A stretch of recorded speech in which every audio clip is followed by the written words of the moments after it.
कविता उतरती है कभी दिनकर की अप्सरा बनकर।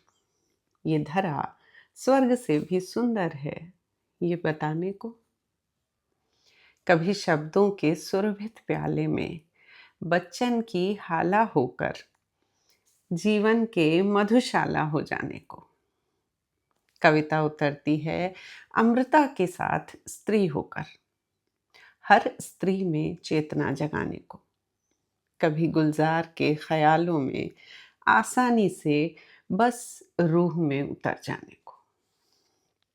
कविता उतरती है कल्पनाओं में बहने को, यथार्थ की पथरीली जमीन सहने को। कभी क्रांति को जन जन तक ले जाने को, तुम्हें झिंझोड़ जाने को, सवाल उठाने को। कभी अंतर मन की पीड़ा खामोशी से सह जाने को। कविता उतरती है लोरी में वात्सल्य बरसाने को। छोटे छोटे अनार, आम, इमली, ईख को लड़ियों में गूंथ कर वर्णमाला सिखाने को। शब्दों के छोटे छोटे गुच्छों में बाल मन को बड़ी से बड़ी सीख दे जाने को। कविता उतरती है प्रेम का इजहार और इकरारनामा हो जाने को। रूठ जाने पे किसी के चुपके से मनोहार का रास्ता दिखाने को।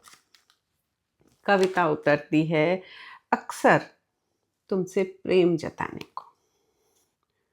खुद को खोना नहीं है, वो पहचान हो सकती है तुम्हारी, बार बार ये याद दिलाने को। अडिग रहो खुद की चुनी राह पर, तो पीठ थपथपाने को। कविता उतरती है भावनाओं को सही राह ले जाने को। खुशी को झूम कर मनाने और गम को सहलाने को। मन की कोई बात आसानी से कह जाने को, जो ना कह सको किसी से, खुद से बतियाने को। कविता उतरती है इस प्रीत को उस प्रियतम तक पहुंचाने को। लिखते रहने को, गाते रहने को प्रेम गीत और मीरा हो जाने को।